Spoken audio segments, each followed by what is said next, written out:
है महाराज, नाम की अद्भुत महिमा गाई है। नाम जपत प्रभु कीन प्रसादु, भगत शिरोमणि भे प्रहलादु। ध्रुव सगलानि जपेऊ हरिनाऊ, पायऊ अचल अनुपम ठाऊ। सुमिर पवन सुत पावन नामू, अपने बस करी राखे रामू। अपुत अजामिल गज गनिकाऊ, मुकुट भये हरिनाम प्रभाऊ। कहूँ कहाँ लगी नाम बड़ाई, राम न सकहि नाम गुण। भगवान के नाम की ऐसी अद्भुत है। और बंधुओं, लोग कहते महाराज भगवान के नाम से ही सब हो जाएगा, भगवान का नाम ही सब कुछ कर सकता। बोले हाँ कर सकता है।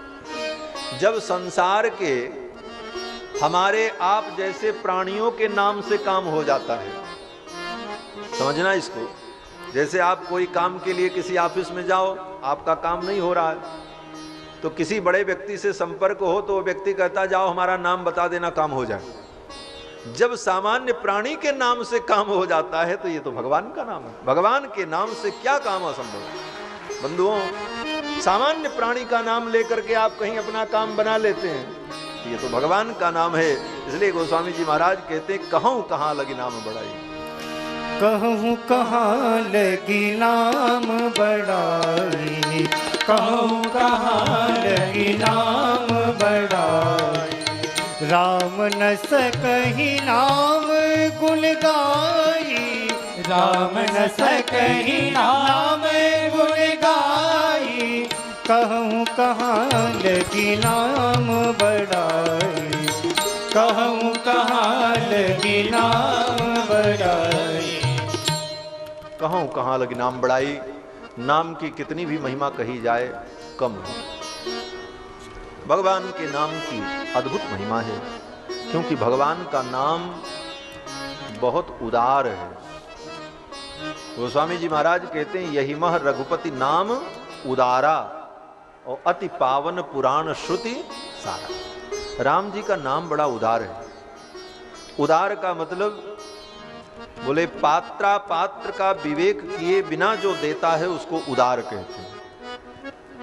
उत्कृष्टम राति ददातीति उदारः, जो अधिक से अधिक देता हो और पात्रा पात्र का विचार न करता। पात्रा पात्र का विचार अर्थात उसकी योग्यता का परीक्षण न करता हो, देश काल का परीक्षण न करता। जैसे दान देने वाले दान तो देते हैं, लेकिन दान देने की विधि है।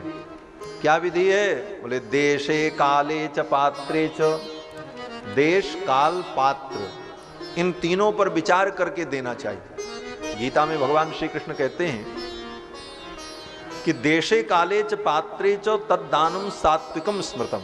वो दान सात्विक दान है। दातव्यमिति यद्दानम दीयते नुपकारिणी। दान देना चाहिए।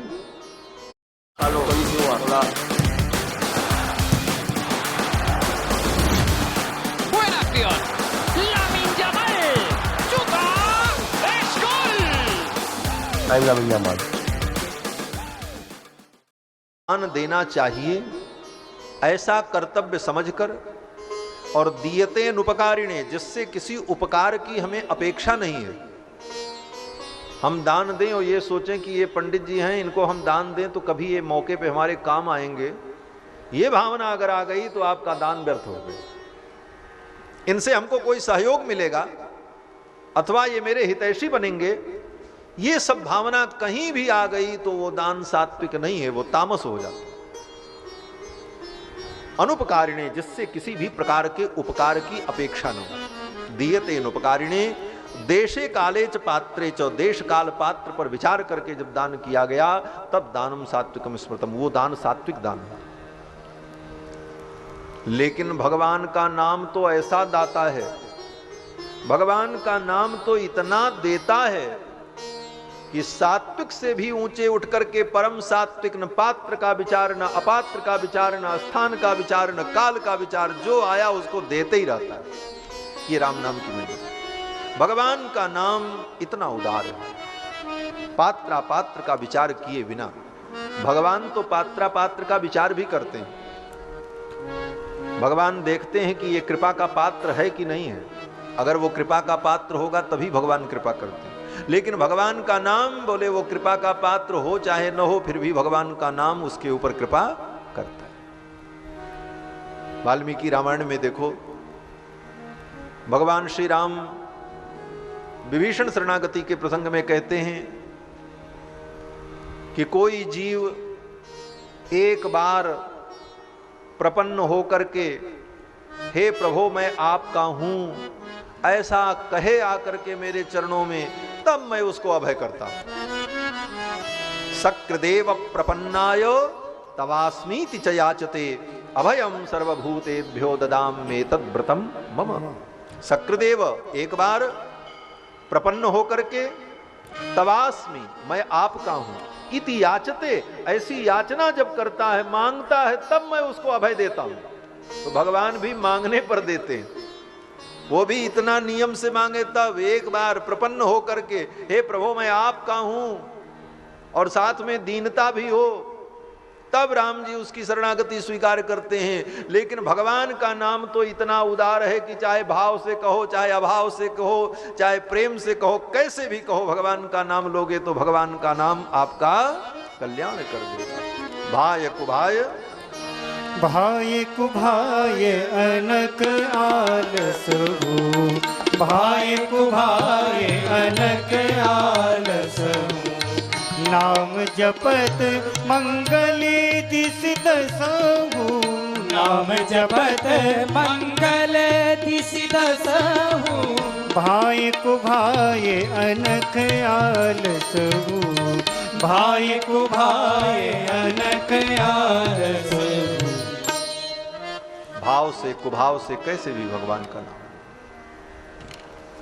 श्रीमद् भागवत महापुराण में अजामिल के प्रसंग में वेदव्यास जी ने लिखा है कि सांकेत्यम परिहास्यम वास्तोभम हेलन में ओवा। संकेत में भी भगवान का नाम लिया जाए, अवहेलना पूर्वक भी भगवान का नाम लिया जाए, तब भी जीव का कल्याण होगा। और वराह पुराण में तो यहां तक वर्णन है कि एक कोई यवन था, बैलों का व्यापार करता था, बैल बेचता था। बूढ़ा हो गया, बीमार हो गया, उसको संग्रहणी नाम का रोग हो गया। संग्रहणी रोग हो जाने पर बार बार दस्त होती है, दौड़ना पड़ता। शरीर अशक्त था, दस्त करने के लिए गया, मैदान में बैठा, तब तक उधर से सूअर का एक बच्चा आ गया कहीं से, सूकर शावक, और उस सूकर शावक ने उसको मारा। जब मारा तो गिर पड़ा, वो ढमला गया, महाराज ढुलक गया। बूढ़ा था ही, बीमार भी था। सूकर ने जब मारा तो वो गिर गया, और गिरते समय उसने कहा कि हरामजादे ने हमें मारा, क्योंकि वो तो यवन के लिए हराम होता है न सूअर। तो उसने कहा इस हराम ने मुझे मारा, और इतना कहते कहते उसका प्राण निकल गया। हराम कहा, उसमें राम शब्द आ गया, इसलिए भगवान ने उसको भी वैकुंठ प्रदान कर दिया, उसको भी परम गति प्रदान कर दिया। यवन हराम नाम कई तर गए, यवन हराम नाम कई तर गए सदन कसैया, भजोरे मन प्रेम से राम रघुरैया, भजोरे मन प्रेम से राम रघुरैया, भजोरे मन प्रेम से राम रघुरैया, भजोरे मन प्रेम से राम रघुरैया। हाँ भोजन करते तीन तीन बेरिया, मिश्री दूध मलैया, भोजन करते तीन तीन बेरिया, मिश्री दूध मलैया, भोजन करते तीन तीन बेरिया, मिश्री दूध मलैया, भोजन करते तीन तीन बेरिया, मिश्री दूध मलैया। राम भजन में क्यों अलसाते, राम भजन में क्यों अलसाते, छिल छिल लेत जमैया, भजोरे मन प्रेम से राम रघुरैया, भजोरे मन प्रेम से राम रघुरैया। भजो रे मन। जतिन ये मैच दोनों टीमों के लिए बहुत मुश्किल होने वाला है क्योंकि दोनों टीमें अभी तक पाजी कौन सी गोटी चलूं? ये वाली जाने दे लूडो आसान लगता है पर इसमें भी बहुत दिमाग लगता है। तो मेरे से क्यों नहीं पूछा? Zubi.com download the app now, खेलो दिमाग से और जीतो लाखों तक कैश। इस खेल में वित्तीय जोखिम शामिल है और इसकी आदत लग भजो रे मन प्रेम से राम रघुरैया।